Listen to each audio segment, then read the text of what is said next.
Thank you everybody for joining us back. We're going to now commence the last session for today, before which I would like to share that there are copies available of the Take Issue Ecology, which are near the entrance. For those of you who would be interested, I highly recommend, generously brought to us in person by Bhavna Kakkar herself.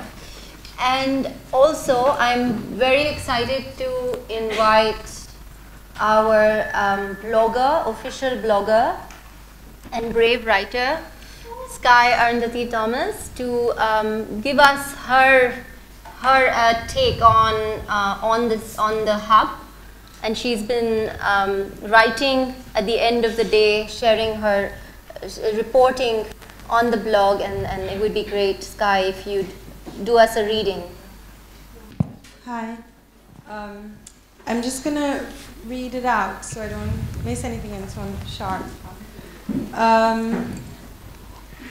On the first day, Natasha Janwala began with a quote of a poem that seemed to reveal the tensions of undoing language, and with it the borders that make them so. Language is migration. Resistance, like the premise of our debates for the past few days, thus takes root in the conversational method and the languages to which we are indebted. One of the central questions then becomes, how can curatorial practices be ones of resistance? And more than that, how can we move towards a decolonization of practice and not just of the mind? I think what has been crucial so far is the idea of no longer making symbolic gestures, first articulated by Reem yesterday, but of transforming the symbolic nature of the aesthetic into something tangible and more real. One of the questions I was most curious to ask the curators during the round of interviews I did for the blog was one with broad ambitions. Being as we are in a historical moment that supposes every act to be a political one, what real political potential do you think art has? But I see now how acutely it was the wrong question. The question instead should have been, or maybe should consistently be, is what political responsibility do the frameworks and infrastructure that make art visible and mobile have, especially at the historical moment which we now inhabit? What are the parameters that determine what is made visible? What systems of knowledge are prioritized, what marginalized, and who is given access and the agency of authorship, and who isn't? More importantly, how do we localize the socio-political not simply onto the artwork, but onto the framework itself that makes it possible? To paraphrase what Reem said today, when does a sculpture, or for the sake of this argument, an artwork, stop being an object that we look at and become instead an object that mobilizes a framework of production, distribution, and history-making practices? I bring up history intentionally, and as Hamad rather succinctly said on the first day, a singular history is no different to propaganda. And I'm thinking now of Edouard Glissant, a Martinican post-colonial scholar whose essay, The Quarrel with History, is one that I can't recommend enough, but also where Glissant acknowledges this very same fact, that a singular narrative of history is one that should arouse our immediate suspicion. And as repeatedly history has failed us, not only as protagonists of a post-colonial situation of accelerated late capitalism and a global rise of fascism, but as thinkers and cultural practitioners, artists, curators, gallerists, writers, that it is thus our responsibility to start forging the narratives that have been snatched away. Pedro said to me yesterday, at my mention that sometimes I really struggle to like art. He said that this means you're thinking, and if you're not questioning your place in the arts every day, you're not thinking at all. This is also to say that maybe art or artworks do not have to remain so precious. Neither should the infrastructure that supports them maintain this precious quality.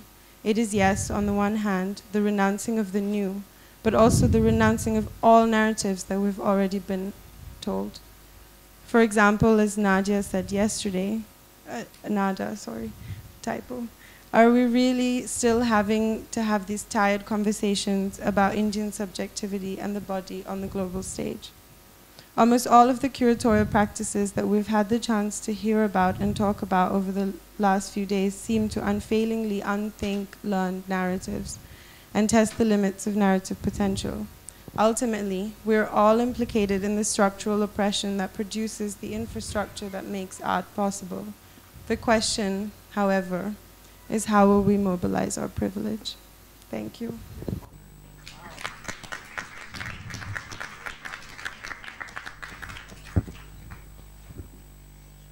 Thank you so much, Sky. And I'd also say at this point, thank you for all the questions that have been coming that have really enriched our own positions, if I may say, on behalf of our guests as well. And on that note, perhaps to start with a few questions. And what I'd also say from previous editions is often that if you have questions for each other as well, please do pitch in. But I'd like to start then with this question of curatorial authorship, which is one that is a kind of contested territory, for especially often for those of us in a different way who are working independently, and perhaps different for those who are embedded in institutions and setting up institutional structures. So curatorial authorship is always a question: too little, too excessive, too over-determining, especially when also working within group exhibition contexts, large-scale biennales, where work is in the making, and when is it too demanding of a framework for an artist to participate in and co-author with the curatorial narrative. So perhaps if you could share some of your experiences and thoughts, examples, that would be very helpful.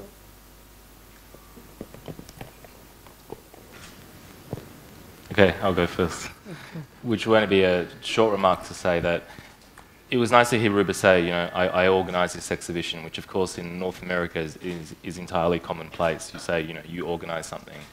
In my own little way, I've kind of increasingly, at least in Sydney, in a little microcosm, really tried to use that word and use that word often, because I've always preferred that Americanism, because you are organising something like being the leader of a trade union almost. You know, you are, but rather than organising or representing workers, your first priority is to represent the work. Sure, there are places, of course. I mean, nor should you have the same approach to every exhibition. So some you might really want to insert yourself, or you know, in Rubina's case, not that you inserted yourself in an explicit way, but your life and your whole learning is intertwined with that artist. And there's other ways where you need to step the hell out of the way and just let the work do its own thing, and you know, let your ego kind of relax. Anyone else? I can speak to that, maybe actually respond to a question that I didn't really answer earlier, but in terms of just thinking about collaborating with an artist on co-curating an exhibition was just a very interesting experience for me to analyze my methodology and like why I think things should be done a certain way, and how really what goes into organizing or curating in that role with someone who doesn't have experience doing that, but is of course an artist and very well versed in how art comes together, how exhibitions come together. But I really had to interrogate my ideas of the institutional structure, what the norms are, what should be done, what shouldn't be done, how I answer to these different demands, and it was very instructive and helped me get out of a lot of assumptions of how to work as a curator. So it was very difficult process in that sense, but it also helped me sort of identify what was the most urgent part of the responsibility of a curator, and what was just sort of like institutional demands, and what was, you know, sort of like fantasy of what I was doing as well. So there's that was a really, I think, instructive experience to pick apart exactly what we're doing. Because I think when we're embedded in institutions, at least, it's hard to get that distance. Also, maybe hello, 1, 2. Regarding this question of the authorship, I like to, for example, for solo shows, I like to use we instead of I or we. So we, in the case of Swiss Cultural Center, is Jean-Paul Fellet and me, so 2 co-curators. But very often is also we as we plus the artist, because we are thinking together. So the artist made the work, but then the work is not the exhibition; it's something else. It's a different context, it's different audience, different visibility, and so it's really a common dialogue and a process to arrive to an exhibition which is not only a presentation of the work, which is an exhibition in itself, which is an exercise or a medium which has its own rules or possibility and limits. So we have to deal with all these components, and of course the process of decision can change quite a lot from a case to another, but there is always, in our case, this very close dialogue and so collaboration to build the exhibition, mentally and physically. Yeah, thanks for clarifying. I thought you were saying third person referring to yourself. Ah, oui. I was like worried.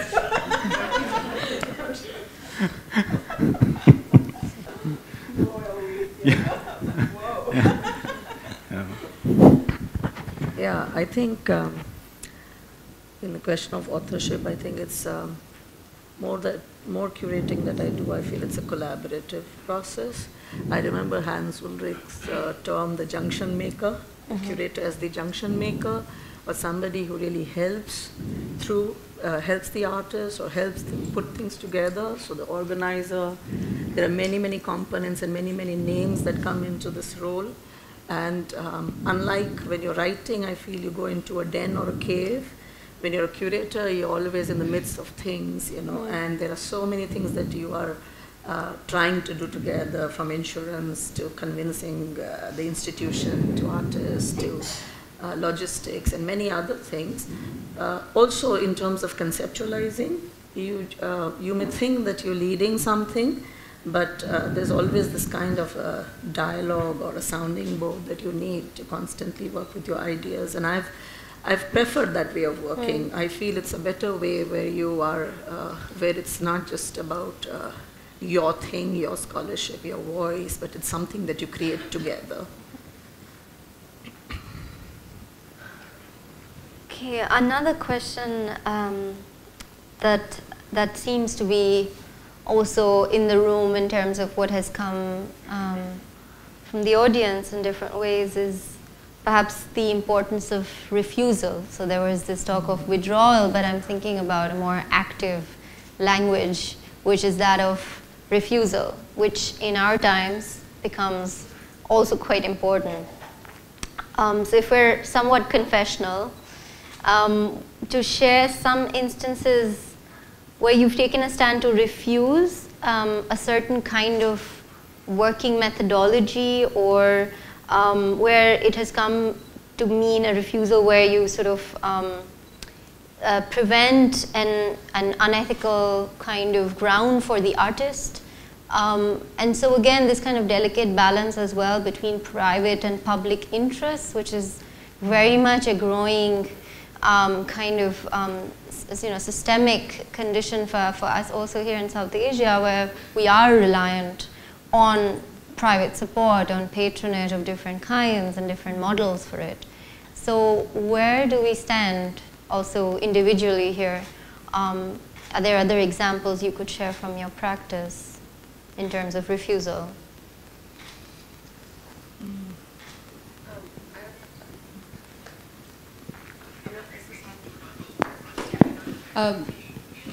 I'm not going to share a specific example, but just to tie this question to your last question of authorship, I just, I think curators have an increasing responsibility that is beyond authorship, and I think it's becoming more and more apparent that the stakes are really high, and that there is a huge responsibility to the audience, the artist, the institution, the politics. I think it's impossible to get away from that right now. And I'm thinking specifically in the United States, at least. There have been many scandals and conflicts and discussions around,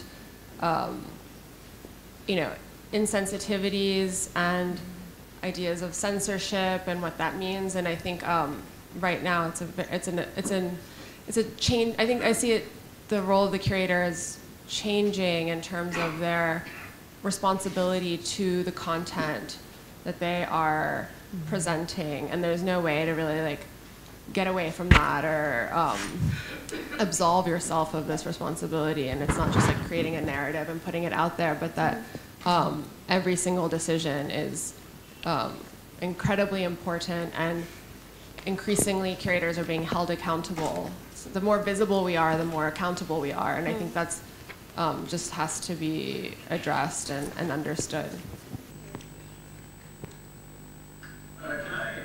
Can you hear me? Yeah. To link these two things, and actually sort of take a step back and think about the curatorial in not sort of totally distinct from the institutional. I think if you think about the curatorial function, at least partly about writing stories or putting narratives out there, and then if you think about the institution as an enabling mechanism, a machine which allows these narratives to exist and to circulate. And I will sort of speak from my own perspective. For me, it's equally important that that sort of a part of me is fueled by the need to author, and to co-author. I often sort of talk about my own practice as kind of the role of a moderator, and the artist being the people that I want to be in conversation with. So that's a particular narrative that we're cooking up together. But again, from a personal perspective, it's equally important that I'm sort of thinking about how to build machines so that other stories can come in. So it's while I was at Asian Archive in Hong Kong, we often sort of talk about thinking about, look, it's not about what we have, it's not about what our collections are. It's also not totally about what we do, but what we enable. So in terms of this idea of what we can catalyze or what we can orchestrate, and I think sometimes there's too much made of this binary between the curatorial and the institutional. And I think it's actually a really productive, it's a productive binary. So I've been both inside and outside sort of institutions. And for me, it's a really productive conversation to be outside, but then to intervene within the conversation in institutions. And I think it's both those things that we need to do to, at the same time, in a way that you don't break either. Yeah. Can you guys hear me? Hamad, are you finished? You've frozen. Can you guys hear us? Can also be Okay. an act of aggression. Yeah. Just to add to that, I've been working now at Tate for the past year within something called the Tate Research Center Asia. And when I joined, the idea was that we would expand it to South Asia and bring in fellows and adjunct researchers to really expand the conversation, but also build a deeper network within the region. And I became aware through this process that there's still structural inequalities that we need to deal with, because the criteria by which the institution, existing institution, even the application process and so on was designed was not taking into account the reality of the field in the way that it is at the moment. And so if you want to support independent practice, if you really want to build those, those frameworks of equal exchange, there's still quite a lot of work to be done, and that work probably needs to happen over a long period of time. The fact that there's 3 years of funding within which this is miraculously supposed to happen, to me feels now quite challenging. About this question of refusal, of course, we can have a different approach, different interpretation about the word. But I have 2 cases in mind where we decided not to do a solo show very short before the closing time of the communication production. And because in the worst case was 3 weeks before the end of the communication production. So why to do this? Because we considered that it was what we could have be able to present would be not convincing enough.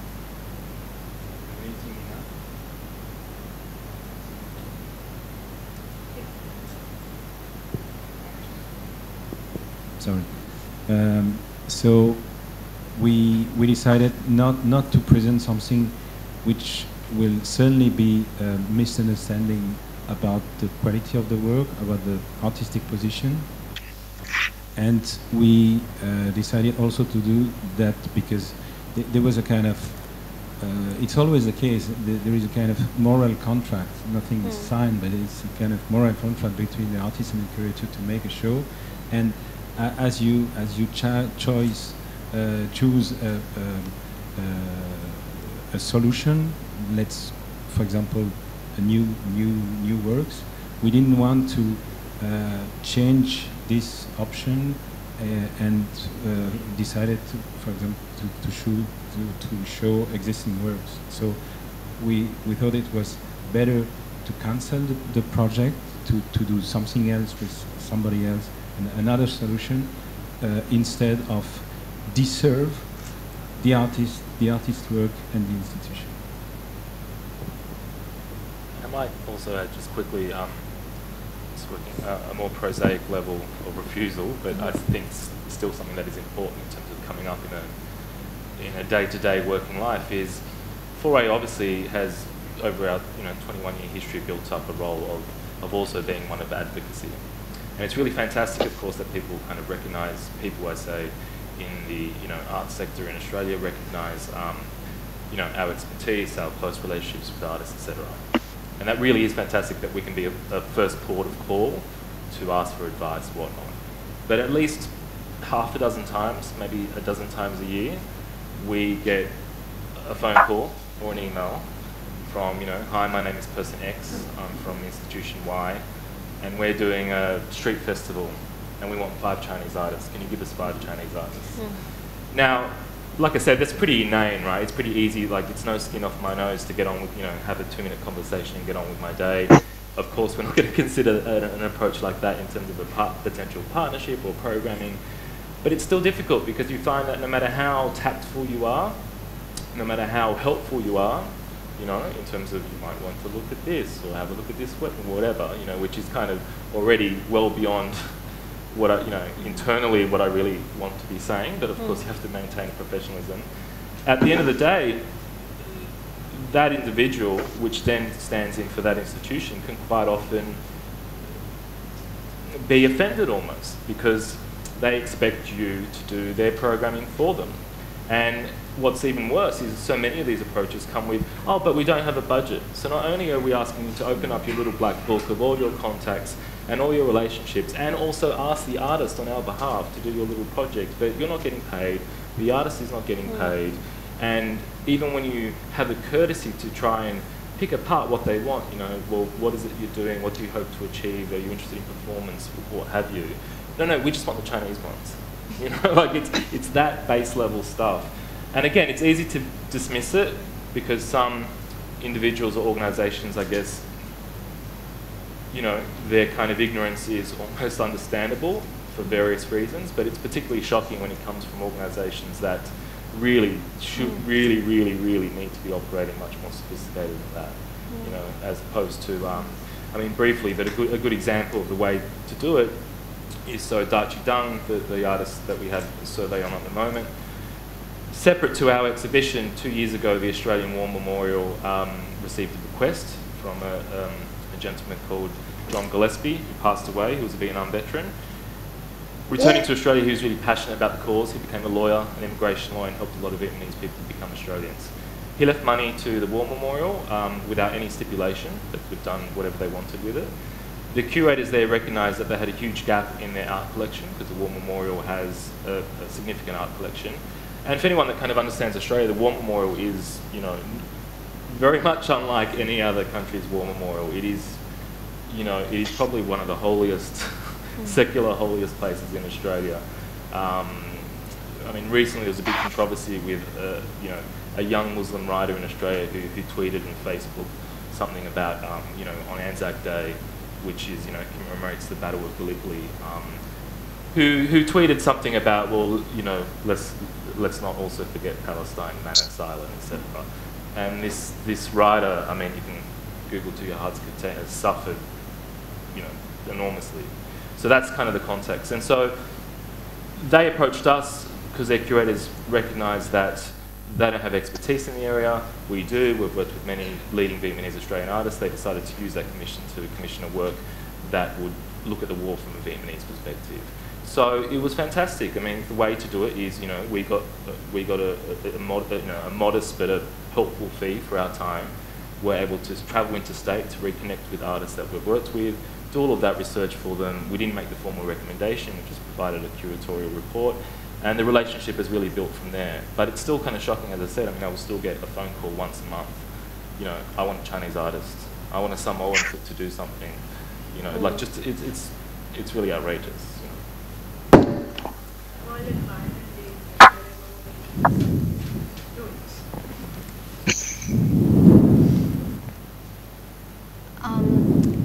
Something that perhaps didn't come up very specifically in the presentations that were made in this edition, but seems to be a part of a tendency is to consider the role of, say, the outsider artist, which in many parts of the world also just means a non-trained, a non-professional, like an artist who maintains, say, a day job or a night job and continues to make art, or somebody who is an assistant to artists and learns through that process and inherits a certain knowledge, and then enters, perhaps at times as a marginal character, into the art world. And it's just something that I'm quite interested in, is it, say, coming from a certain kind of Western privileged eye to call and designate that practice as outsider? And you know, what is your position in terms of exhibition making on that front? And another second question attached to that is different, which is that often in terms of exhibitions as sites of knowledge, there's also non-art that gets added on, right? So whether it's either in the sense that you may be drawing upon literature or a manifesto or music or various fields, but what happens when those objects, documents are brought on board into the exhibition space? Do you prefer to narrate that? Do you prefer to keep that sociocultural context? Or does it become a sort of takeaway, in a sense, or kind of a sort of memento, literally, that doesn't perform its own situated history? So if you could maybe share your experiences on both these.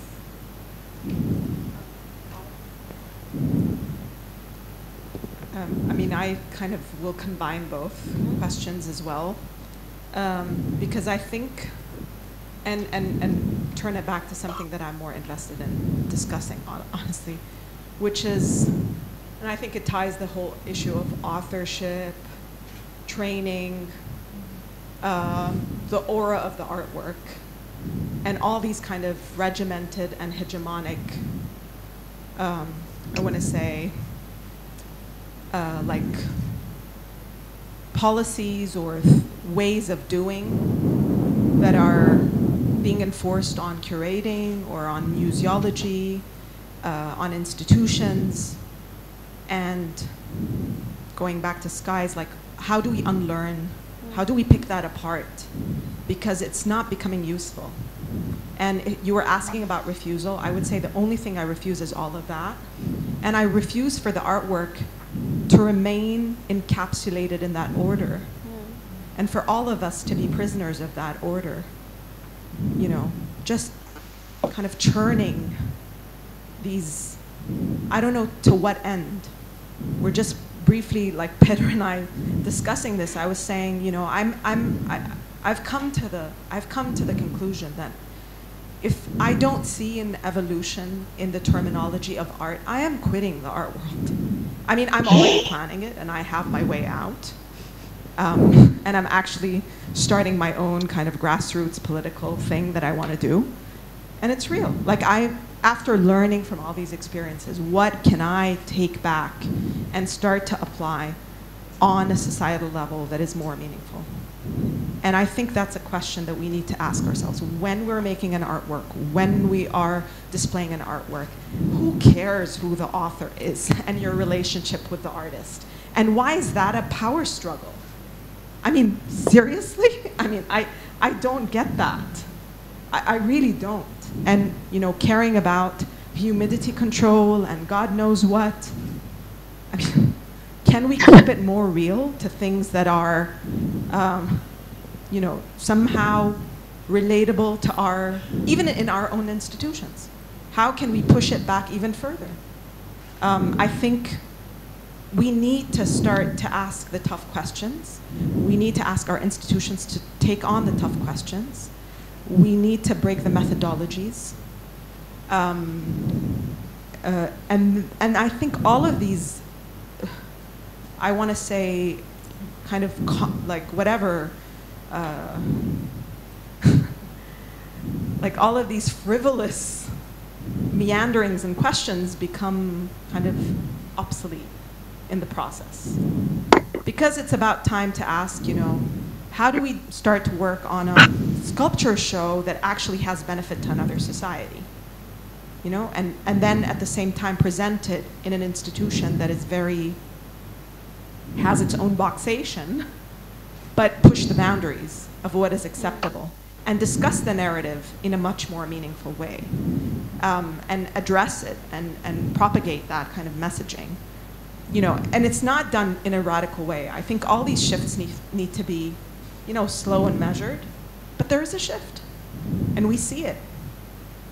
I did mention this before to you, Ruba, but I'm really invested in an art language that goes back to the Global South's narratives of where art is about usability.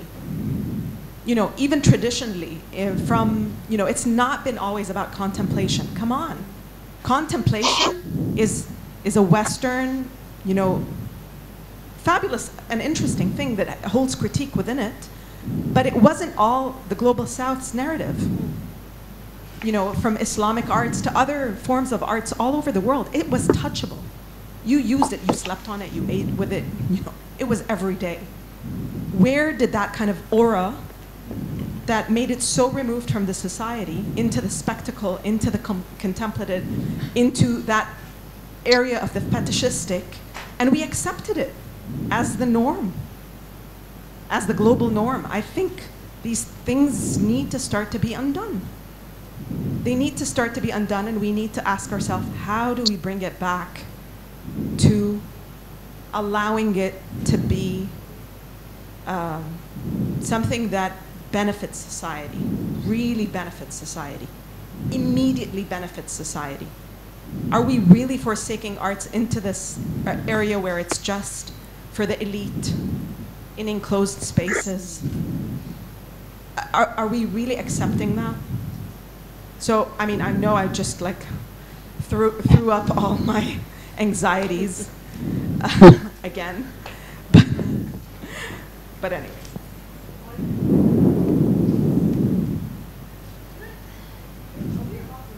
Yeah.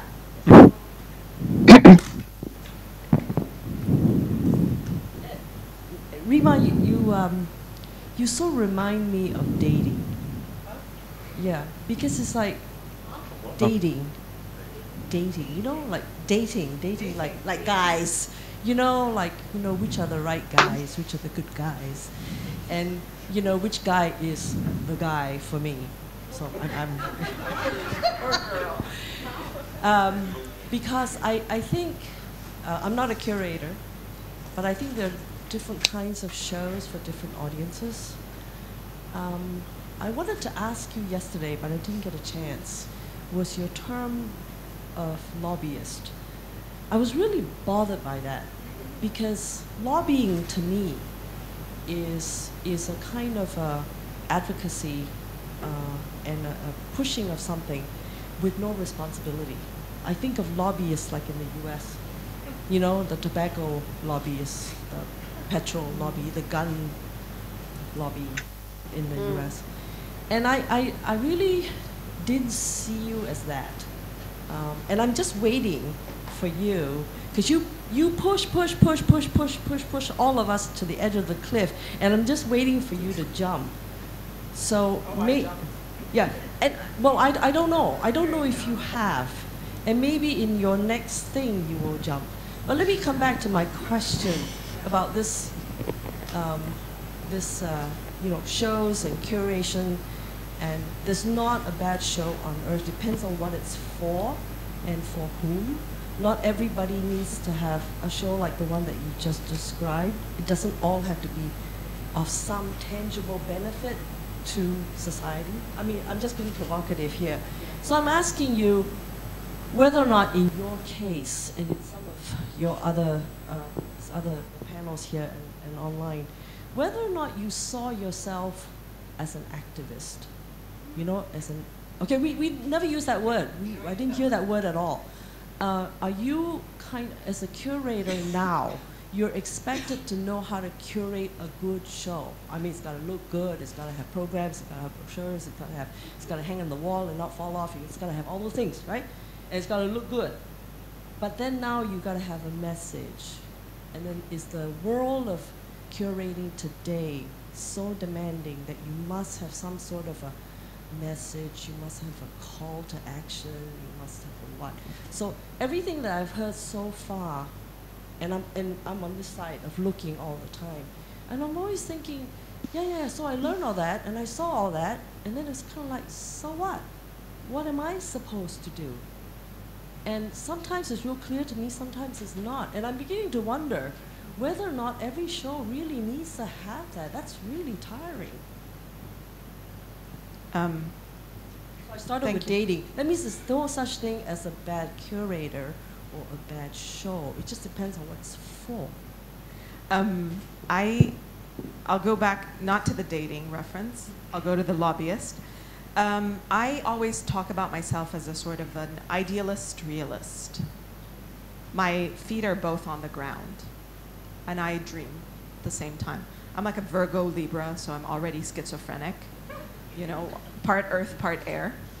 And I really think, forget the lobbyist mission and that kind of, and definitely not the activist one. I think of myself as a relentless person who pushes her ideas, right? On every corner. No. But activism, I have a real problematic with that, because activism relies on, you know, the kind of expedient action and small case action that doesn't, as much as they want it to have a long-term, a kind of long-term visibility, there's also a spectacle about that I'm cautious, very cautious about that. And I really have an issue with, I have not resolved, but this is my issue with that. I really believe in much more long-term investments in politics, in the way you do things, how you relate to various societies and in various communities, more underground work from the grassroots. I really believe in these kind of things. When you're asking about shows, I mean, you have to understand, you might be like, so a spectator will go to a show, and I'm not talking about the fact that these exhibitions are going to be obsolete, or I'm not saying that I don't like a beautiful painting, or I don't like a beautifully woven carpet. I love these things. But we're invested in art every day. I wake up in the morning, I think art, I work art, I speak with artists. My friends are artists. Do you think I don't want to push them and push myself to something to evolve? Are we accepting the language of art at where it is and basta così? Is that enough? So I'm not asking you as a spectator. Just like the novel evolves, just like the film evolves, just like how internet evolves, everything. I want the evolution of arts to have a more profound, you know, I would like it to be that way. Yes, I do. Because I really believe in collectives. No, regardless of the term and how, maybe it's my American cultural, you know, adoption. But I believe in collective formats, right? And a lobbyist is someone who goes into a collective framework. Kind of a lobby, don't think about the lobbyist in the tobacco, think about the lobbyist in the union laborers. Okay, sorry. A lobbyist is a worker in a collective of a union, has a voice equal to everybody else, is not higher. And that's where I think of myself in that role. Okay. Anyone else? I just wanted to go back to Natasha's question about the outsider artist and just share something that I learned from Bhupen, which is that he was able to take risks in his work precisely because he was not economically dependent on his artistic practice. And I thought that was quite interesting that, you know, contrary to a lot of his peers, he, for a long time, continued to work as an accountant by day. And he gave advice to other friends to sort of make sure that they had enough so that their art could somehow remain autonomous from those other social demands. Could I add something to, if you don't mind? I think it would be really interesting as a thought experiment to, for a bunch of curators to think about what it would mean to take away the aura of an object, like you sort of suggested. And I think to take away the aura of an object and not maybe propose like utility, you know, so beyond utility. I mean, I guess there is this like one point where, you know, we can look at artworks and find them beautiful. I guess that's not what I'm saying to take away, but I'm saying is there something beyond utility? I'm just wondering, because it seems to go back, this idea of the aura, the creation of an aura around an object seems to go back to the Enlightenment. And I was reading something recently that says that, you know, the global rise of fascism has something to do with the fact that we've moved so far beyond Enlightenment theory. But personally, I find, you know, maybe Enlightenment is the problem. You know, it's like, it's where all of this begins, that kind of fascism. So, yeah.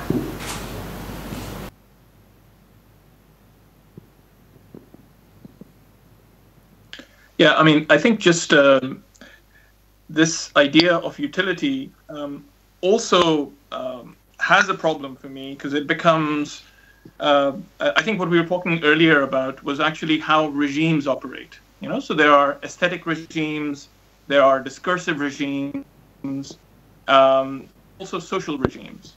And the kinds of problems that Pedro was describing earlier about people wanting, you know, 5 Chinese artists, or could you give me a name about artists who work with the moon?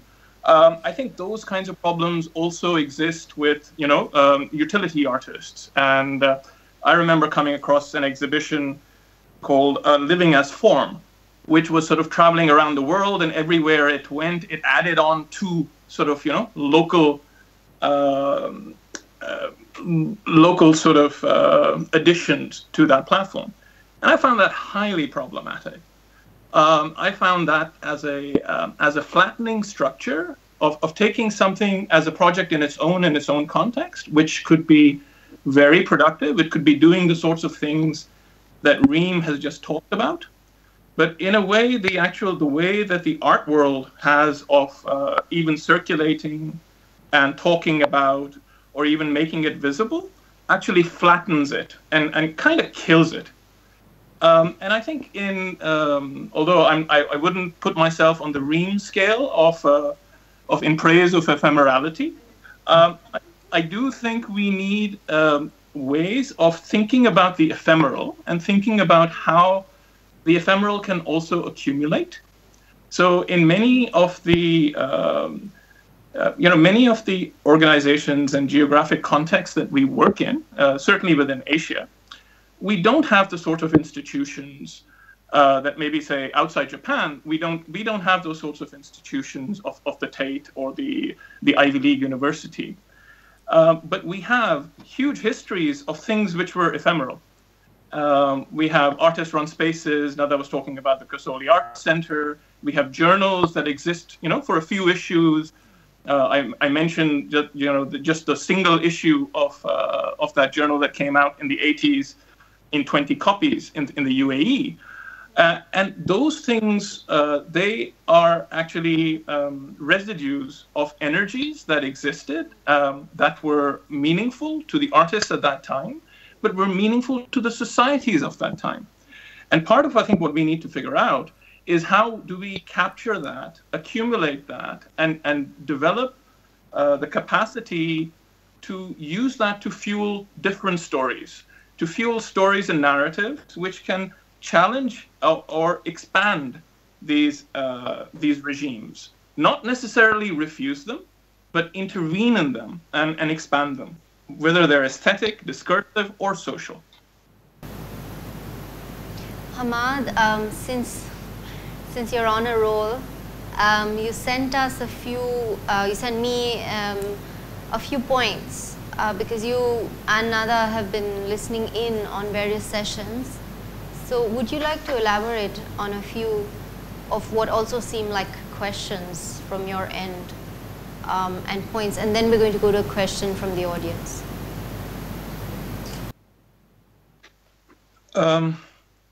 Okay, well, maybe I'll just sort of speak very quickly to 3 or 4 things, and then we'll see which ones find resonance with my fellow curator and the audience, and we take things forward. I think one of the things that I was sort of struck by was Reem's reminder to everybody that, despite what we read on what we are taught in cultural studies courses elsewhere, there aren't places where these collections exist that can tell these global stories. So even, say, within the Guggenheim, if you actually look at the Guggenheim New York and their mapping global project, they've largely been collecting examples of what I've previously called the unhinged contemporary. So this is examples from things that you would see in art fairs, but they're not necessarily collecting in a way that would challenge their own narratives. And I've had these conversations in public spaces with folks from the Guggenheim or from MoMA, and in some way, Tate Modern's lack of that historic collection is a benefit because it's not challenging those great narratives, because that collection, that institution didn't have them, didn't build them in the first place. So it has that facility to do so. So therefore, I think it's really important that when we think about when we're decolonizing knowledge, it has to be a two-way street, and sort of go back to people like Chen Kuan-Seng, that decolonizing has to be also accompanied by de-imperialization. Because in terms of knowledge production and its circulation, a lot of the universities that we go to, the institutions that we attach ourselves to, the folks that fund us, there's still those modes of circulation are still being controlled elsewhere. And that elsewhere, we also have to think about how we de-imperialize that. And the writing those histories of empire in a way that makes the empire itself visible to its own people, I think that's really important. So I would never describe, the sort of the project I talked about, say, Londonasia, as a kind of activism, but I do think of that as a political process. It's a political project about thinking about Britain in its wider capacity, and you could apply this to many places, to Holland, for instance, and its imperial legacy. I mean, elsewhere, but even within South Asia. So it's to think about how we make that those histories multiple and visible, because that transparency is really important. So one of the things that struck me about listening to Ruba's presentation, and I'm forgetting the collective, the Congolese collective, is how transparent that process was. Because I think transparency in these things is actually the key. Even in things like democracy, and for whatever you may think about Trump and Brexit, I think one of the purposes of democracy is to make conflicts in society visible, because only when they become visible can you address them.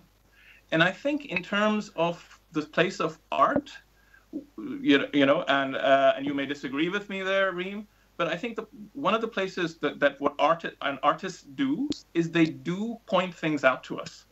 And I think as part of the curatorial or institutional practice, for me, it's important to say, okay, how do you put what they point out to us in circulation to make meaning of the world as we live in now?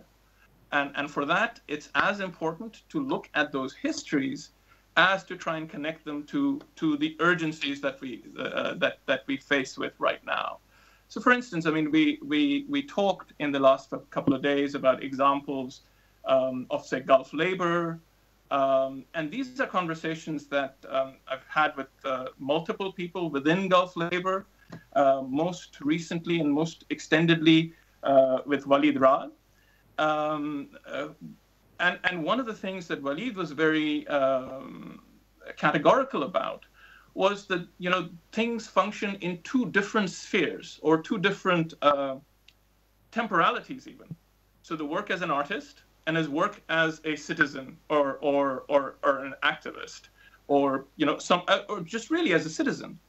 And for him, those two things are operating in two different registers.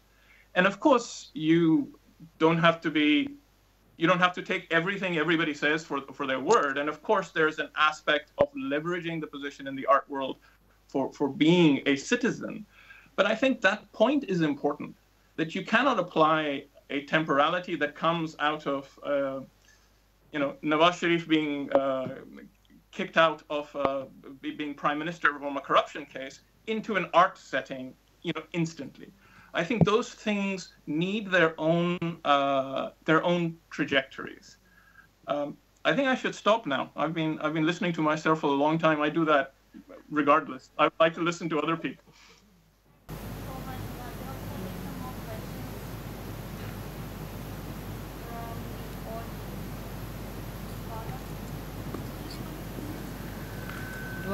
Do I need to come in?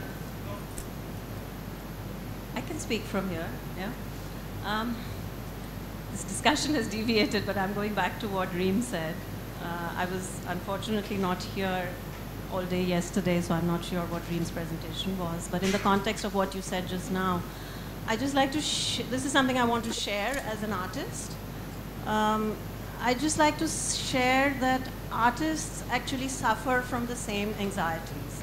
And increasingly, post 40, this is something that has really begun to bother me personally, that everything that I produce, am I okay with it just being shown in an elitist gallery space or a museum space? Of course, a museum space is more democratic, but a gallery space is not. And I have those same 50 people who come round every time to see that work. Is that good enough for me?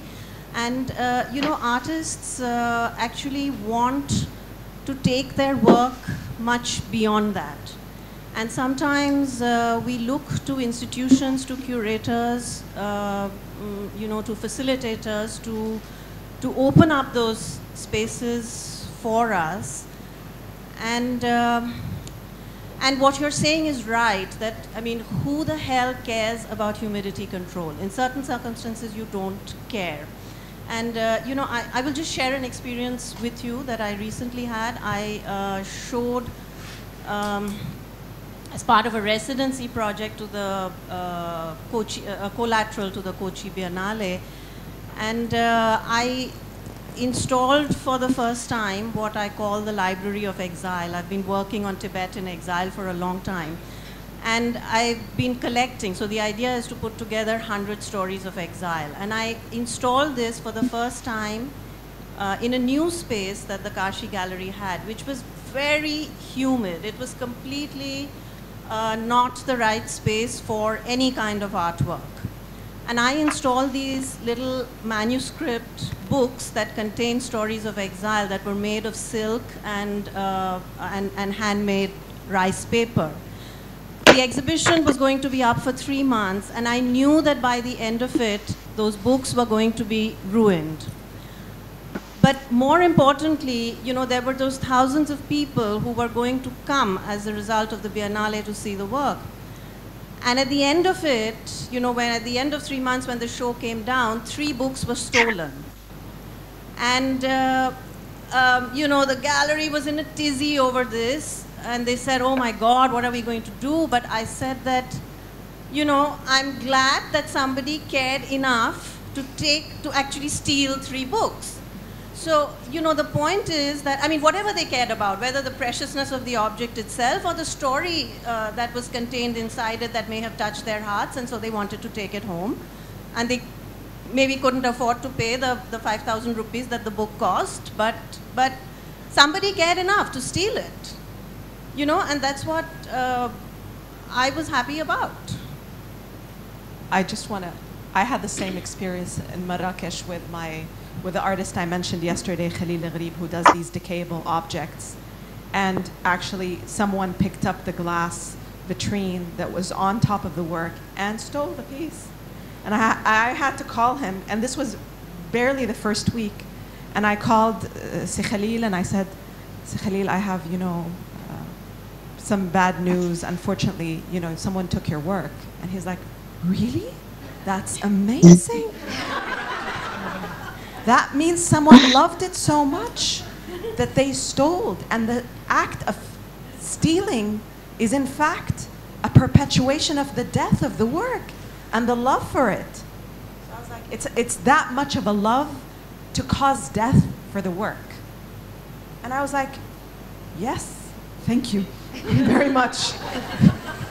That's exactly what happened.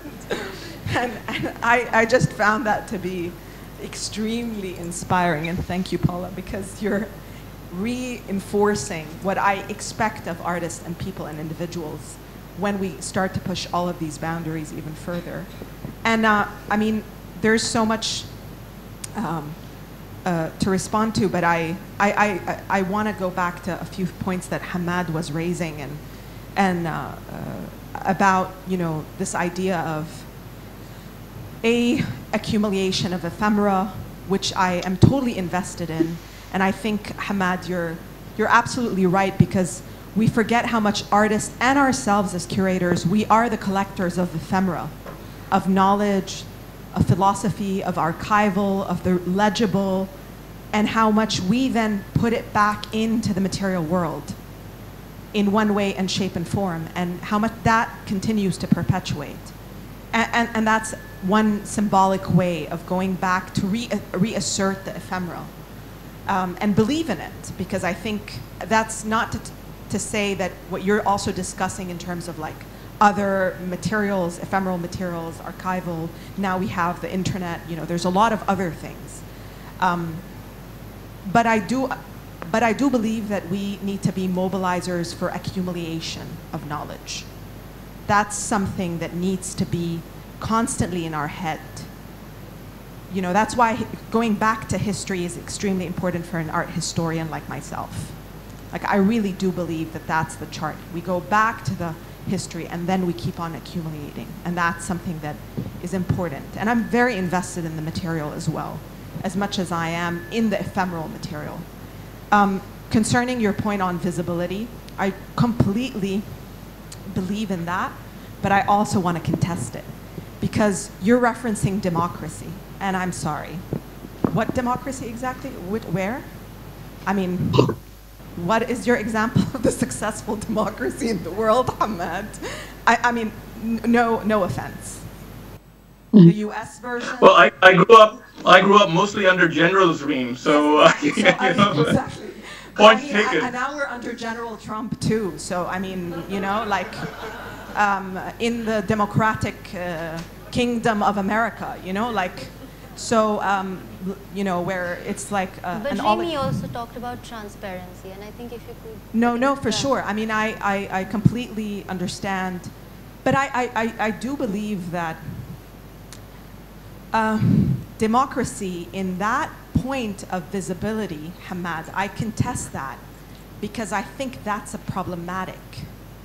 That's like the appearance of civicness and citizenry. That's the spectacle of playing the citizen. That's my problem with democracy. They allow you to rant as much as you want. That doesn't mean that anything's going to change. You're allowed to be as visible as you want, talk whatever you want, protest as much as you want. Does that really mean grassroots change? Very little. I'm just sorry. I'll give you the chance. You can respond as much as you want. But I'm just saying, really, is visibility really the most important thing here? Actually, from my knowledge of like certain democracies, as you were referring to, sorry, I forgot your name. Lili. Lili was talking about how she had a problem with me calling myself a lobbyist. But the most effective form in political structures where there are democracies that are effective or non-effective, but whatever, take the appearance of being effective, are lobbyists. They make change, and they do it in the backdoor channels. So this is something that I kind of push back at you. Okay. Well, I hear you, and my sort of response would be that I think just the visibility for its own sake or transparency is not obviously the aim, but it's a starting point. And one of the points that I didn't speak about earlier, but I think we need to speak about, is really little acts of bureaucracy. Because actually what changes things are acts of bureaucracy. And we only have to look at sort of the much publicized laws for entering the US borders that we all know, but we can look at things which are more prosaic within the art world setting. And we've been talking a lot about Baroda School, for instance, where Ghulam Sheikh, and we talked about K.D. Subramaniam earlier. And in a sort of a paper I did a year or so ago, I looked at two different artist teachers. So Ghulam Sheikh, who is associated with the Baroda School, was at the Royal College of Art, was looking at the miniature collection of the V&A, goes back and starts teaching art history courses on miniature in Baroda, and tries to revise the curriculum, and that curriculum revision doesn't go through. So you see what happened within Baroda while he was teaching, the types of artists who were coming on. So people like Harsha, Enes Harsha, or Niluma Sheikh. So the kind of influence that he has just by his presence, and how that then dissipates once he goes, because that influence doesn't become bureaucratic.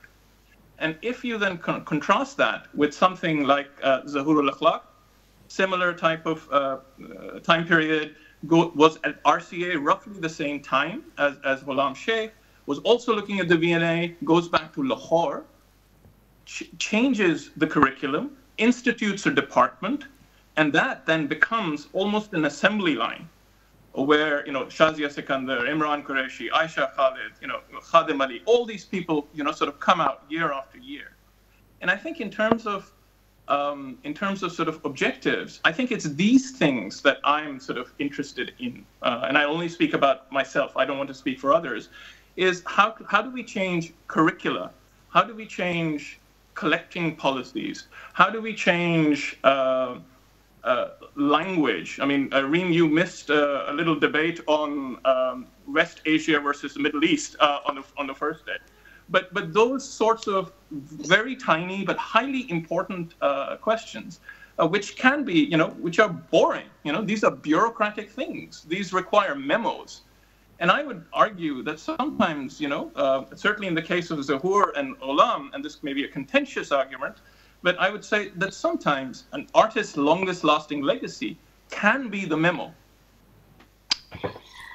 Could I just add something there in terms of curatorial legacy? And this is really to both Reem and Rubina in terms of building collections and the role of the curator in building collections. And as Ahmad's saying, the institutional responsibility you have. And I think one of the anxieties for me now is, within the organization, I am the lobbyist for the group of works that I brought in. It's not just about getting them into the collection, it's also about getting them up on the walls.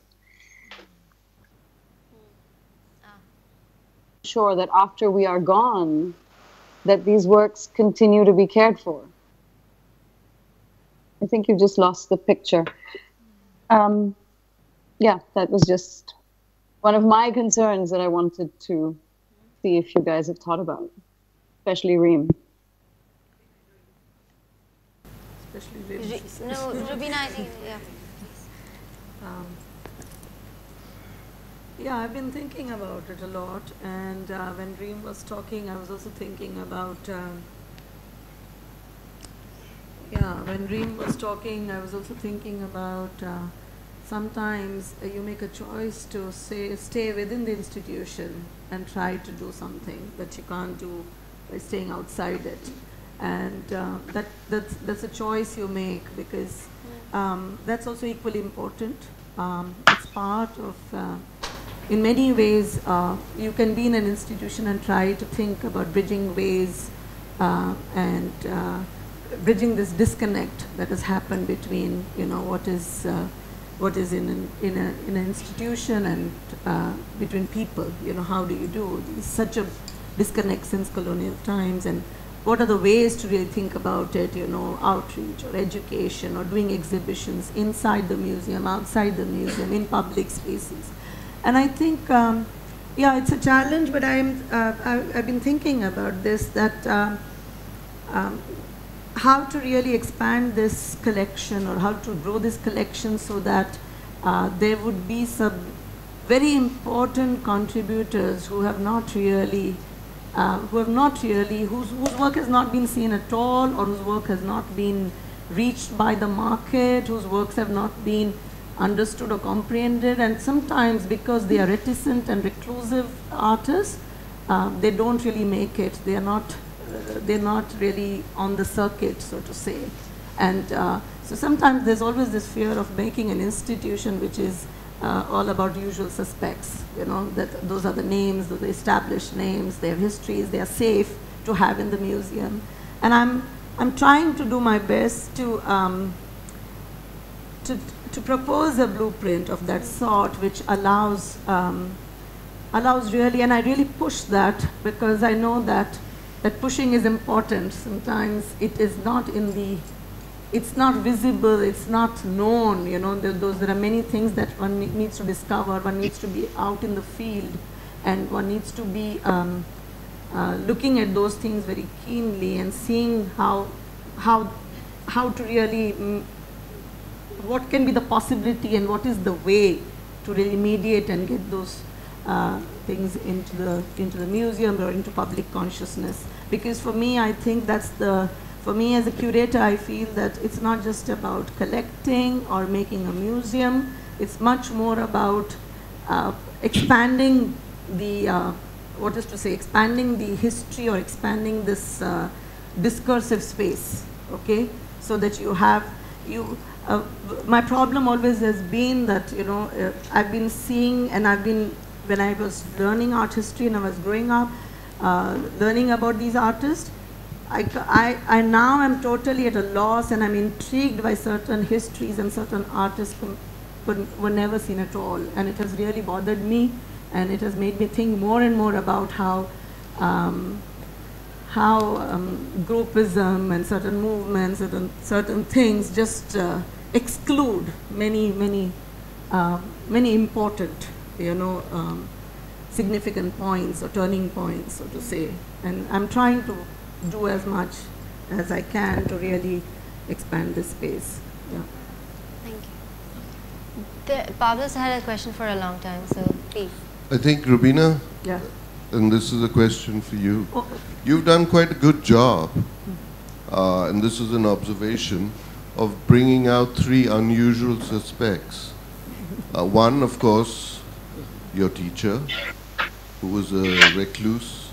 2, somebody who was on his deathbed, Jairam. And then, of course, the 3rd, who's in Jaipur, who is living. But the question that I have is that, you mentioned that you found Nasreen's notebooks or diaries.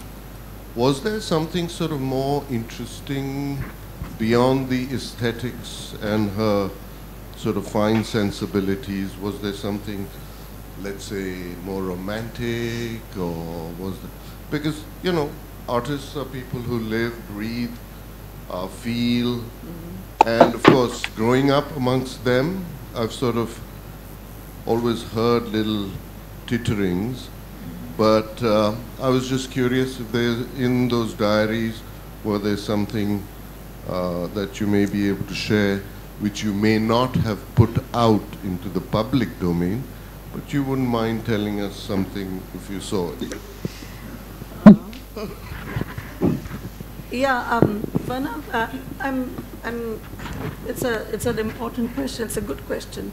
As a lot of things I didn't say in my presentation, but one of the things was that what we saw in Nasreen's work was completely an absenting of, the body or the figure, the self. In many ways, she tried to really keep it out, in her way, in the work.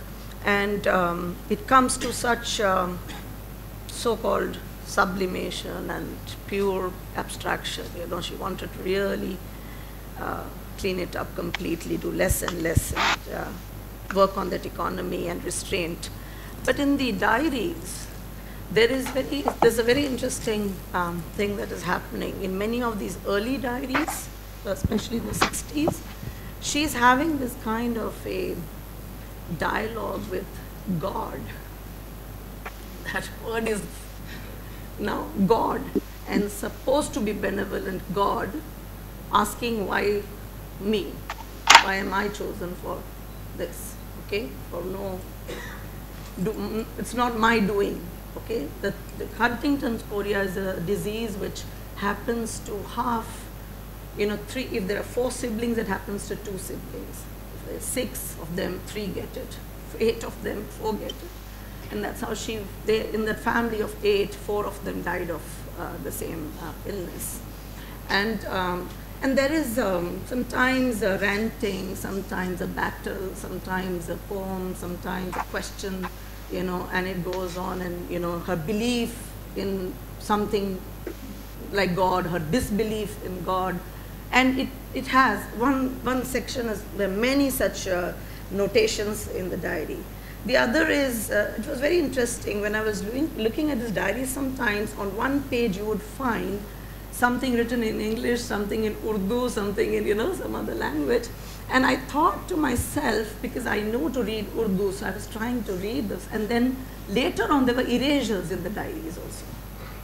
So some thoughts that were not important, some things perhaps that she didn't want to, there were erasures also, where she would draw the same kind of, very close, neat lines onto them, and then there are those erasures. But I tried to, through the magnifying glass, try to see many things, because I was very curious what was happening. And I found that often she had erased some parts where there was a name of a person. Okay, and I got very curious then to see what is happening, and that's how somewhere I started reading in between these lines and seeing things, and of course certain things that, as I told her in the very beginning, she was an extremely private person, so she would not like to, didn't want to really make it so legible, make it so known. So yes, there were also some romantic lines that came about from Ghalib, from Rumi, okay, or from many other poets that she gave. And she also wrote about her reading love letters by Ghalib and by other authors. But I didn't see any direct kind of talking or notation about her love life or about her love. That I knew personally, but all of it, but not in the diaries as such.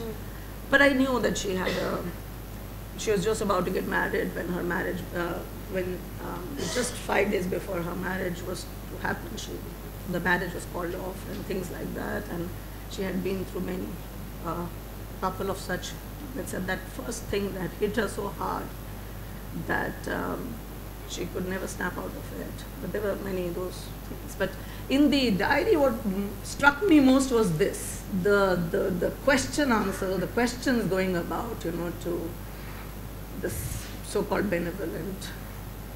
And from their side, was there anything you discussed in terms of the leaky diaries, were there notes, letters that you sort of excavated from the estate?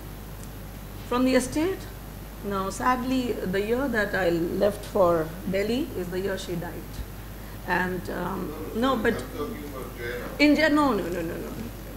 Though I knew about it, I knew about the, I knew the entire thing, because a lot of it, a lot of her breaking down moments happened in my house, because when she was very disturbed, she used to come. I was her neighbor, and so I mean, I was there very much without wanting to be there, but just that because she had those moments. But I really did. I only know that what happened and how quick her deterioration, her health deteriorated after that time, and how she really was collapsing and going. So, but for the exhibition, we selected only a few pages because there are many diaries. She was writing for a very long time, and these. What was very interesting about Nasreen's life was that everything could go in just 3 drawers if she was to leave her house and go. She worked on small paper, so she could roll it. She had just a few. She was fond of clothes, especially cotton saris. She could put it there. There was nothing in the house in terms of embellishment and adornment or anything. She could just literally pack 3 drawers and she could leave the house. She could take off. So, except for those diaries which she kept in.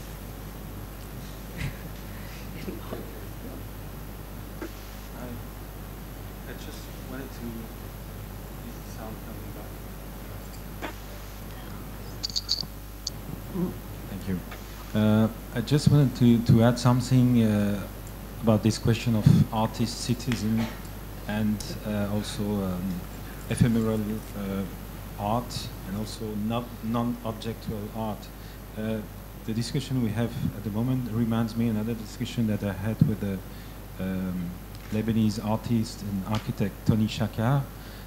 He was part of an exhibition that we made in Beirut, not under the name of some Swiss Cultural Center, but under the name of Attitude. And Tony explained us that he has been invited for one of these symposium before the Documenta 2007. It was somewhere in the Southeast Asia. Sorry, I don't remember the city or country. And it was in 2006, and suddenly Beirut was again in a very big trouble, and he decided not to go. So of course would have been very relevant for him to be part of this symposium for the visibility, international visibility of his work, but he decided not to go because he considered that it was his own responsibility to stay in Beirut in this very troubled period. And he wrote a letter which was read during this symposium, and apparently it was one of the most intense moment of the symposium, and it's quite rare that an intense moment is through the absence of somebody, but the intensity was related to the reason of his absence. So his very strong relationship with his city, Beirut, and just to give you the project, the content of his participation to this exhibition, the Beirut Experience, it was a program of guided tour in the city. So this can't be documented in a complete way, in a partial way, yes, but not in a complete way, because it's also linked to be here and now with the person who know all the history of this city. Are there more questions from the audience?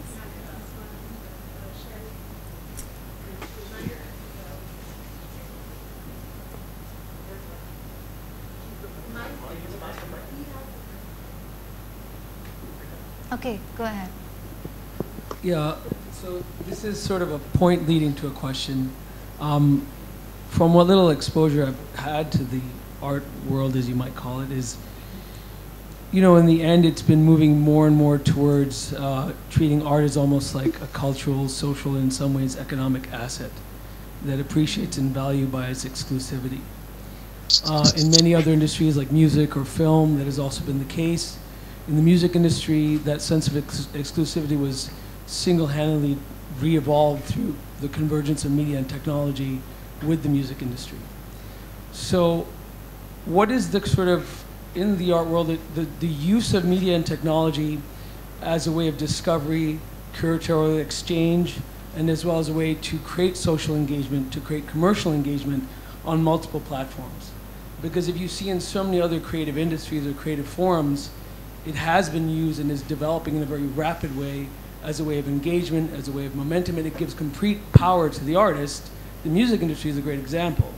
The industry has died, but the musicians are prospering in bigger numbers at a higher level and have more impact all the time. And the actual reality is they make their money from just doing live shows now. That's where they make. Same thing could happen in the art world. You use the artist's engagement, but the actual value of the art increases because of the massive amount of exposure and engagement it creates through media technology, but then facilitating that into a live event, which is the actual exhibitions and so on. Where do you guys see that going, and how do you think it can be used in a way that's net positive?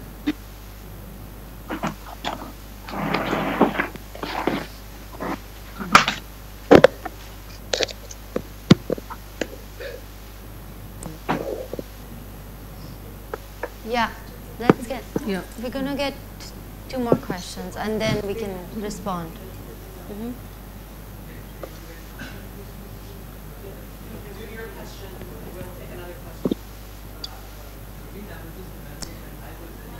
Yeah.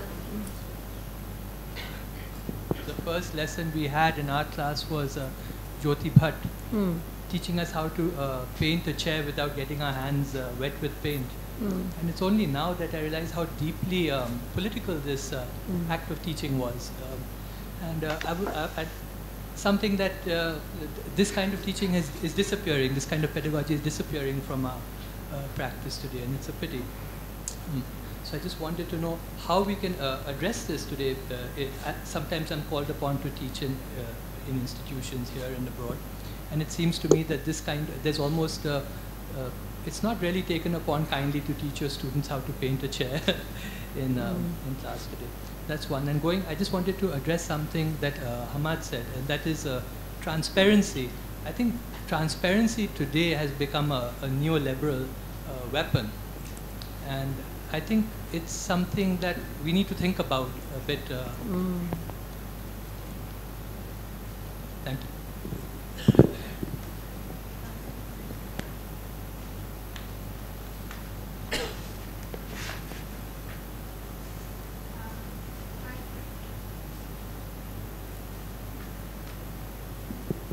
Thank you. Thanks a lot for this wonderful session. I'm going to cheat a little and compress a few questions for 4 curators in one go. My first will be for Ruba. Of course, the idea of feminism was flogged a bit, but I would still bring it. I did bring it in a personal conversation as well. I was wondering, in this time when curators have to also actively look at fundraising, certain kind of positions and political positions become important because they also translate into watchwords for fundraising of a certain kind. Do you also look at positions such as feminism as a strategy? Again, a very flogged word. Then I would move on to Pedro, and I would extend the idea of position further and ask you, because you've raised it again in your discussion, that a curator is also always a little self-conscious, and there's a need to be self-referential. So do you look at these positions that you take as a curator, or these ideas that you embrace wholeheartedly, as a certain kind of neurosis, as in do you also look at it from, that it is a compulsive thing that you must live and live out, but at the same time you must also be a little wary of what you're doing? Is there a need to bring attention to what you're doing within yourself and put it out there? 2, I will now move on to Reem and Hamad, and I hope I'll get different textures of answers from both of you. And it would again be an extension of this idea that when this gets performed in a political space where your position is already threatened, and then how do you look at it? As in when you have taken on a position, and especially if you're aligning with a larger collective, and the idea of the collective is bigger than your selfhood, then do you see certain kind of fears in it, as in fears of censorship? Is there the possibility of a self-censorship, a censorship from collective? And if you see that fear, do you also have ways of combating it? Especially if you are, and this goes to Reem mostly, that if you're thinking of long-term engagement with ideas that you want to perpetuate and move away from a certain kind of curatorial position as you were wanting to, do you fear that in that you might mirror the larger hegemony that you are fighting so fiercely? But I also deeply respect your honesty. Thank you.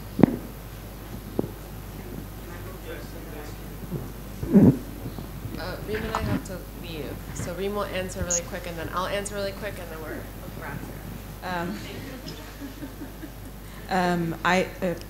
Okay, to be brief, I just want to talk about this, the project that I'd really like to launch, which is like a culmination of all these ideas and all my anxiousness, which is I want, the situation in Palestine is really deteriorating in terms of where the vision for the country is. We know there's like a collapse of the liberation project generally. And I thought, what if I did a project from a grassroots level where to kind of compensate, to really kind of distill my experience as a curator that has conversations with artists, has conversations with all the intellectuals around me. This is how I live. I live with these kind of conversations. I listen. I really try to listen deeply. I speak my mind, but I also listen. So I thought, great, so what if I created a platform where I use the same tools, but instead of applying it to my liberal bubble, I break that. And I ask the tough political questions from a grassroots level. So I go to students, I go to taxi drivers, I create a collective, and we create an online platform. This is where I need to speak to Lauren soon to ask her about RISM, to understand, to create a platform where there can be a distilled summary of these discussions online to be available for a vast network of people, hopefully addressing what the man was saying about visibility. But these discussions accumulate somehow or are easily referenced back. so that they don't kind of disappear like Facebook, you know, like you write these barrage of comments, but they kind of disappear. And maybe somehow then there is a depository of a collective discussion, and this is hopefully to answer your question about, I don't want to recycle hegemony. I want to coexist in difference with ideas. I want to see what's out there. I don't want to think what I know. I want to understand what is out there. And then, maybe then there's going to be a development of various political parties, instigations of collectives, of youth, of other things, different actions that could happen. And that then develops in a slow and active way to create models for this vision, for this lack of a vision in our country. And guess what? Here's where the preposterous thing is. I'm hoping I can do that within a museum, right?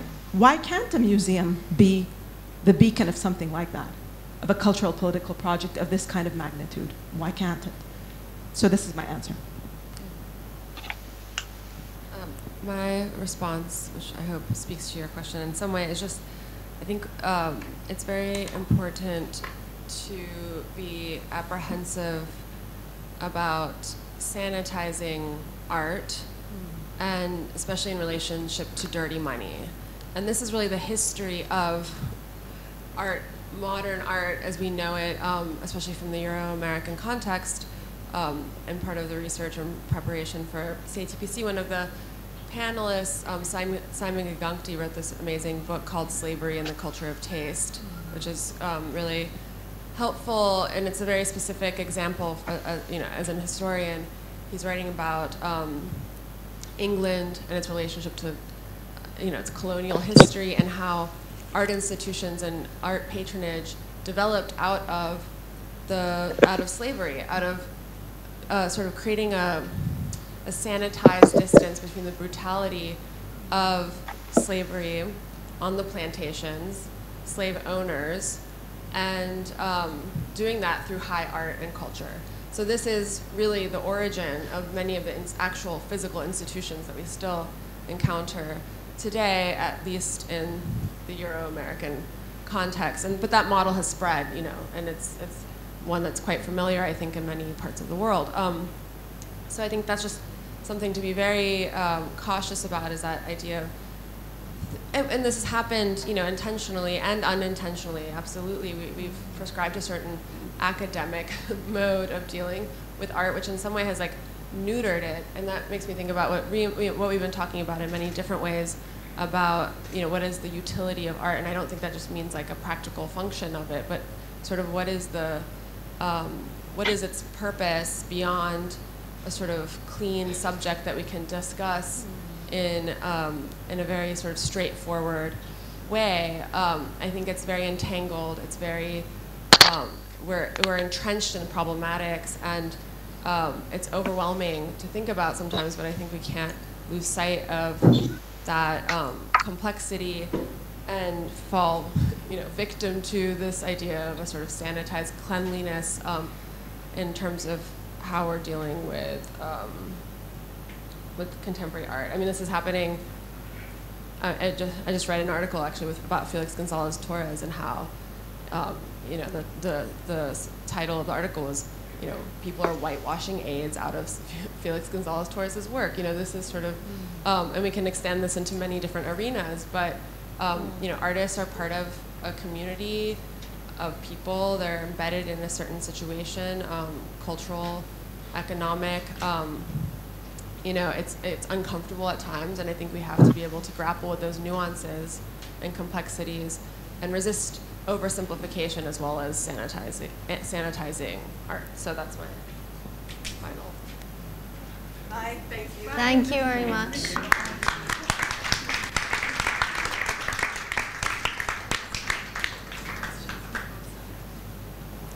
Pedro, would you like to answer?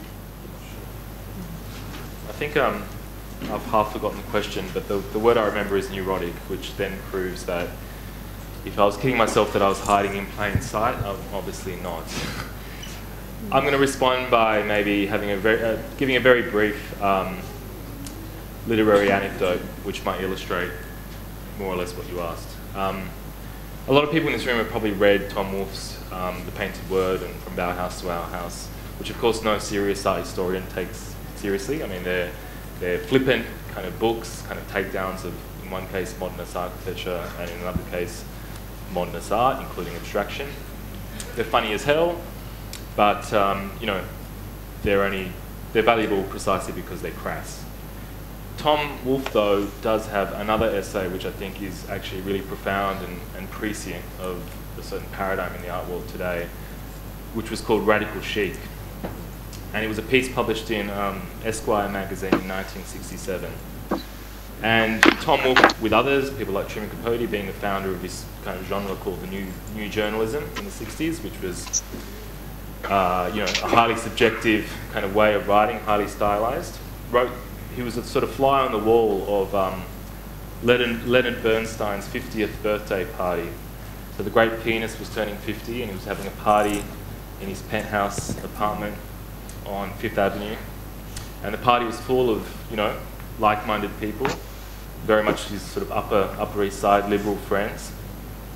And they invited some Black Panthers. And it was fantastic. Everybody kept saying, isn't it wonderful to see the Black Panthers here?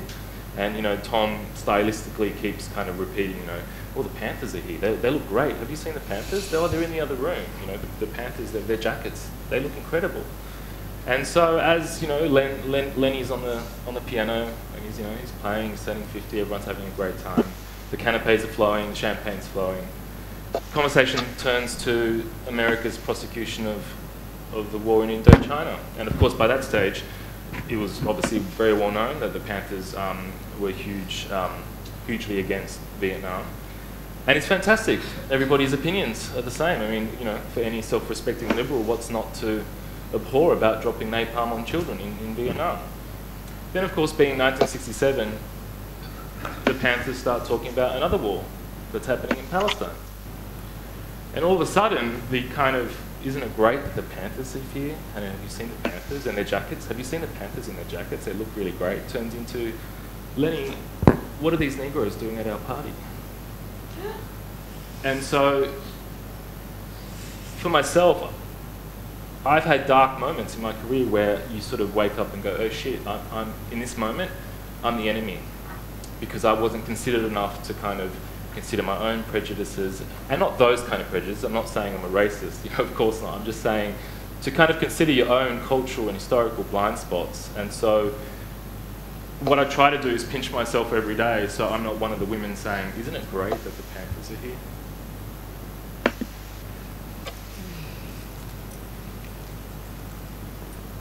Are there, Rosman, you have a question?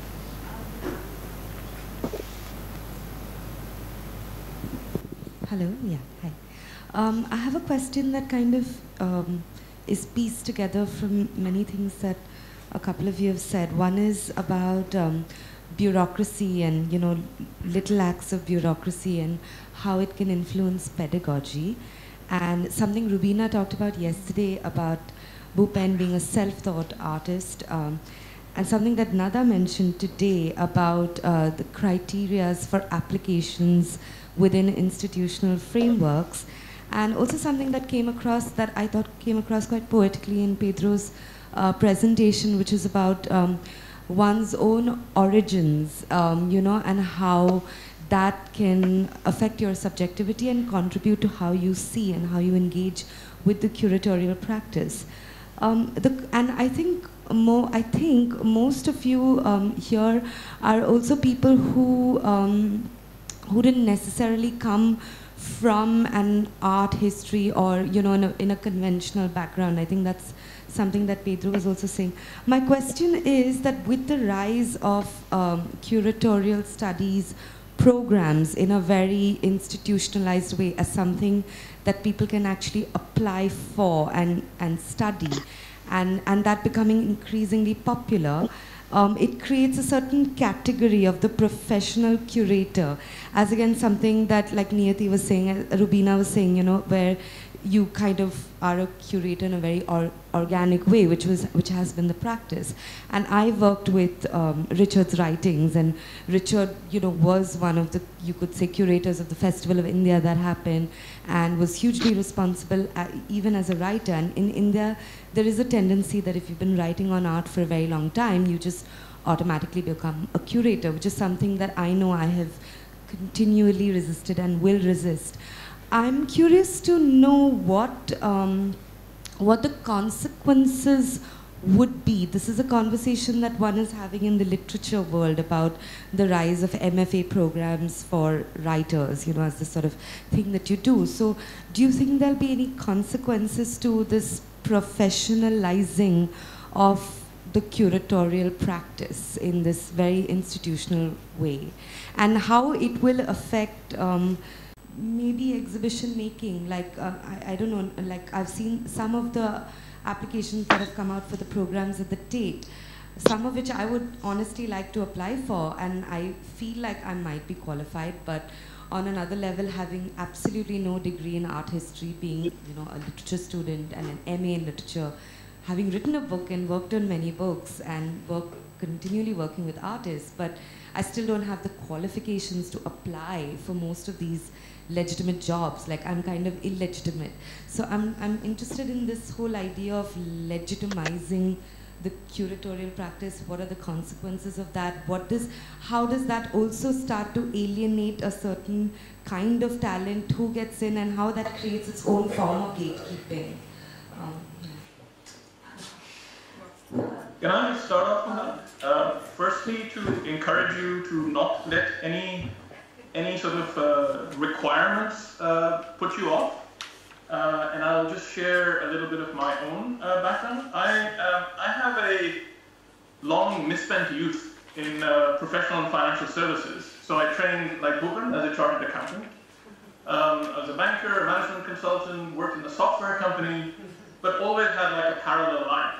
And as the both only and firstborn child of good middle-class South Asian parents, it took me about 14 years to figure out that, no, it's actually this curating thing is what I want to do. And then how one makes of it a career, or bringing up a family, or what kind of personal choices you make to be within or outside an institution. This is all, this we can discuss when I'm there in person over a drink or something. But the more serious point I wanted to sort of bring in and try and connect a couple of the other questions that were raised earlier is that because of my lateral entry into the art world, one of the things that I found personally most intriguing and most interesting about art is its capacity to be multiple things at once. So art is a super luxury good, there's no question about it. But it's also a philosophical inquiry. It's also an act of political urgency. It is also, sort of something deeply emotional and personal, but can be something public. And it can be all of these things at once. So when I sort of visited the KNMA, the first thing that struck me was not that, oh my God, what a pity that this is in a shopping mall. The first thing that struck me was, well, why can't the shopping mall be a museum? The museum that we know and love comes out of a particular European framing.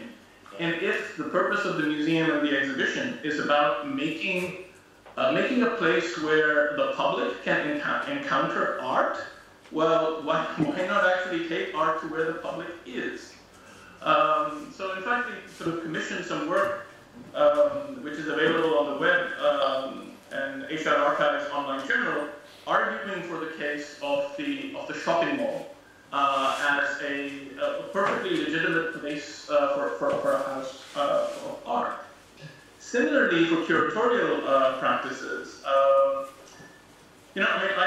my initial training was as an accountant, and for those of you who know, part of that requires apprenticeship. So you're sitting for exams while you're also working, so you're doing two things at once. And when I and my sort of art training I did partly at Goldsmiths, postgraduate course, then I went back as a research fellow. And one of the things that struck me was actually curating, to my eyes, had a lot of parallels with that experience that I had with accounting, which was about working on the job. So I, just from my own perspective, I probably learned more in 2 weeks working on the Sharjah Biennial in 2007 with Jonathan Watkins than I did in several courses or curatorial courses in sort of organized pedagogy. Now that just may be me, but it also raises questions in my mind as to what is it that these courses are doing. And it goes back to that idea of ephemerality. Not everything needs to exist forever in the same. Maybe certain things do, but not everything does. And one of the problems happens when then these institutions or collaborators or collectives, which have a certain energy that take form as a magazine, that take form as a space, they get sort of captured and become something else. They become institutionalized.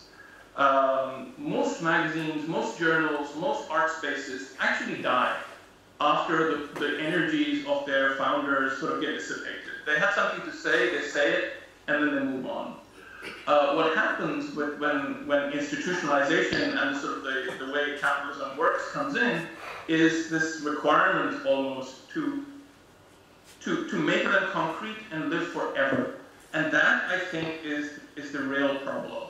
About how do you maintain both practices, institutions which are critical, and how do you do it? How do you find the right business model? So one of the questions earlier on, when comparing music to art, well, that's actually a question that it's an accusation that the historian Eric Hobsbawm put together in a book, which basically said, modernism, the avant-garde visual art practices failed because they haven't been able to find the right business model for what makes them work. And I think that right now, all that we're seeing, that is a work in progress. And that is as important and as interesting. So for example, right now, a growing field within... sorry to hold you back. I think just to give a chance, a little bit of a chance also, sure. Just if you could wrap up. Sorry. One question, exhibition history. So when this is a really fast-growing field, but exhibitions are more than just collections of artworks. Exhibitions are also about diplomacy. They're actually acts of political economy. They're acts of patronage. They do multiple things. So one of my ongoing sort of questions with art historians is, look, if all you want to do is take the artworks out of exhibitions and look at them, you're not studying exhibitions at all. So how do we expand that field to actually look at things like the political economy? Because if you don't do that, we're not really doing justice to the things that exist. I'll stop. Does anyone else want to answer that question? If not, could I just respond very briefly to Rosa's sort of saying, well, summarizing here that sort of this need for qualifications somehow is a gate, and to that I would just say, sometimes you have to enter the building in order to transform it from within. And for me, it is very much about personal relationships and solidarities and entering those spaces so that you can break them down. And I think for me, what has been really interesting is, I started really curatorial practice working with Hamad, and then my trajectory sort of moved. It was very much about being in the UK. It was as simple as having the right to work in this country at the right time that I was able to transition into the position that led me to where I am now. And I really think it was not because of the qualifications. There were people who applied for that job that had PhDs. It was really about my network in the end. It was about the relationships I brought with me and I was able to build for the institution. What I worry is that when I leave, I will take them with me once again. And so in the ways that we work, while it is about objects and it is about legacy, it is also very much about who we are enabling in the ways in which we work.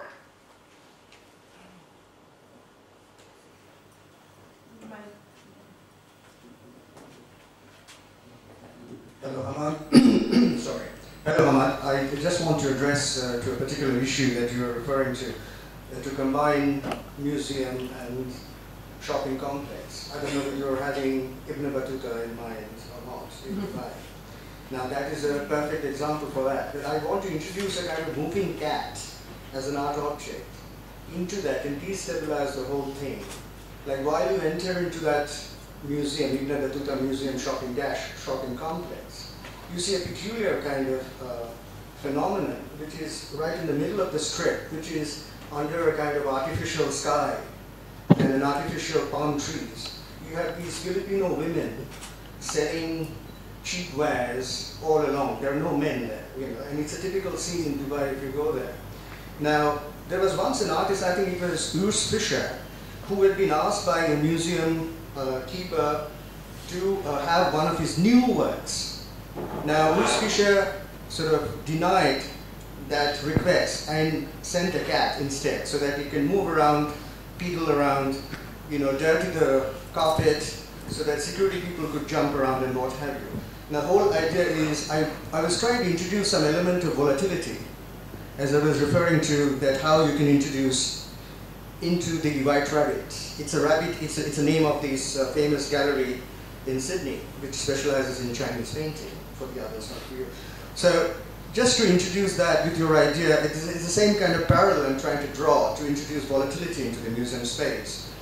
Now, my other question was, I think it's very important in order to do these things, there is a notion of failure and how one could, Harald Zeman wrote many years ago about that, this kind of gypsy curator. I don't see any gypsy curator in these 3 days. They were all mostly resident curators. Now, there are these kind of way of failing to do things, and while you mount an exhibition, you can sort of lay bare things which you could do, but the things which you could not do for whatever reasons there could be, and then have the whole show together, and to also celebrate the failure. So these are two parallel things I wanted to do. Sorry, I caught the first bit. I was sort of not sure I caught the second.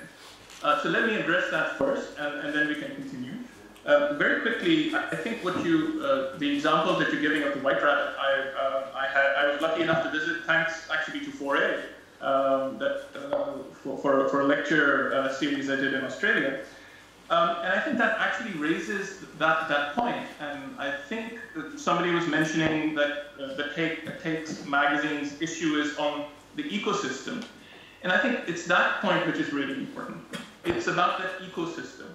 For any ecosystem to be functioning, it is really vital that you have multiple entry points, multiple sizes, shapes, priorities, urgencies that are being reflected. The concern I have is when people and different parts of the world try and build ecosystems in a microwave. Because I don't think you can build ecosystems in a microwave. You can grow things without soil and water.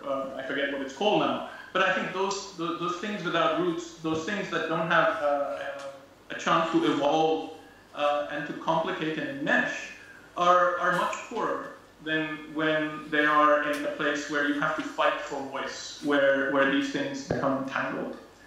I'm sorry I missed the second question. The second question was not out there, but maybe somebody else could address that. Can I add something to what Hamad is saying?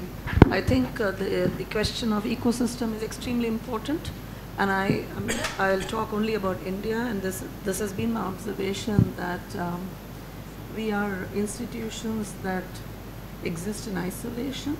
We really don't talk to one another. The museum doesn't talk to the university doesn't talk to the art department. The art department thinks it's too low to talk to a curator. It's a strange mix of things, and I've always felt this because I've been in both spaces. I've been an academic who has a long course of studying in the university and then teaching for 15 or 16 years. And it's always been that if you're a museum person, then, yeah, you're somewhere there, and, we are here. And I think that is a big loss, because this ecosystem, and I'm extending it even to galleries and to other outlets, which really bring artists into our, into our knowledge. And I think it's very important that you talked about the ecosystem, because the ecosystem will and must be there. It's very important really to see these connections and really grow and feed upon each other. So I personally feel this a lot, and I remember when the museum opened, the kind of skepticism that came about, and how much doubt and how much suspicion and skepticism there is that a private place or a private space can do something, and it took a long time before it really started getting people into, coming to the museum or seeing what one is doing. And for Rosalind, I quickly want to say, I just want to talk about briefly, I was once interviewing K.G. Subramaniam for a piece, and how witty and how sarcastic also he could be. And I was just talking about how installation art has come into India, and in the curriculums and in the teaching institutions, there are no teachers or really who are teaching about installation art making practices, or what should we do, sir? Don't you think that one should legitimize this form of art into the curriculum? And he just looked at me in a very mischievous way and said, legitimize? You want to legitimize something? Don't you know? Artists do everything that is illegitimate. Okay? And I was like, it has stayed with me every time that I think about not just curating art, also about teaching art, and what does teaching in art mean? What really is this professionalizing of art teaching? And what happens? And I think there could be courses on teaching art, there could be courses on teaching curation, but we know that there have been artists who have been great curators, okay, who have done amazing curation here and elsewhere. And so I think maybe that this whole course making and teaching something is exposing you to certain things, but the main question remains, even in the teaching of art, what is it that we teach? Do we teach skill? Do we teach drill? Do we teach expression? What are the things that are teachable? What are those components that at the end of it, I think it is what Hamad and many others are saying, you could be from a banking service, but how are you really taking your experiences further and applying them to something is what matters more. So I would really stress on that kind of a sensitivity. Thank you so much. Actually, on that note, we're getting ready to wind up, because I think a lot of things have been spoken and shared, and we always hope to end on a note where the conversation is buzzing. And I'd just like to wrap with a few words from today's discussion, starting with what was said about the exhibition also and curating being a form of generating machines for storytelling. So not only the stories that are told and embodied in art making and in curation, but also in the exhibition as a sort of tool and a site. And again, as was more last said, that when one is studying exhibition history, one is also looking at political economy, that one is also looking at various aspects that are not only the summation of the artwork that then travels in a kind of alienated space, but are these sort of fully functional, very humane, often full of failure and mistakes that exhibitions circulate, and again, what the audience makes of it at a particular juncture in history. Those are also the things that we need to study and that we need to reflect upon collectively. And that, again, is our role, as part of our role of learning on the job and of doing on the job in the various phases of our professional lives, illegitimate or legitimate as they may be. But also this fact then that of talking not only of decolonizing, but of also de-imperializing. So to look at the superstructure, to look at the inside, the kind of inner systems and inner workings.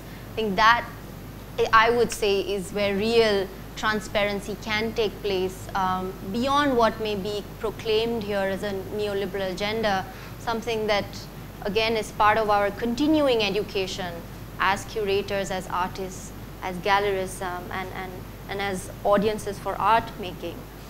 Also, I really enjoyed the comment on curators as collectors of ephemera. So that, again, gives an added responsibility to us, and then how to also reassess what to do with that ephemera, and how to document our own practice. So again, it's not to say what can be taught, but again, where that responsibility of translation lies, of our own steps and our own work. When you say proposing a blueprint, how to look at, you know, those many floor plans that you would have thrown away, how to look at the blueprint that you keep and make for this museum, and once again, looking at what it means to stay committed to one organization over time, work from the inside, in order to enable a methodology that is sustained, whereas others are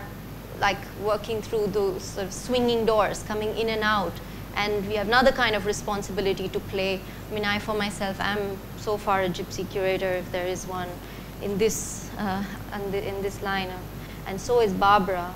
And there are risks and there are high stakes in different ways to play that role today. And so again, this sort of, these memos and this toolkit, these acts of bureaucracy. I think yesterday I was talking to one of the artists in the audience, and he was skeptical about the role of the curator, and is yet here attending from last year, this year. And I was just saying that, you know, often curating is extremely bureaucratic. We are also just a lot of the time doing the things you don't want to do. I can assure you that. There is, say, this sort of, let's say, this mantle of power. If that's what you want to look at, then yes, okay. But at the same time, there's also a way of protecting the artist and of keeping this moral contract with the artist, the unwritten contract, the one that is a pact, like a pact of friendship, a pact that you keep if you want to step away with all of the relationships that you carry that are your personal ecology. And on that note, I'm going to thank everybody. Thank you, Pratik, Priyanka, and the entire team at Experimenter. Thank you for another half.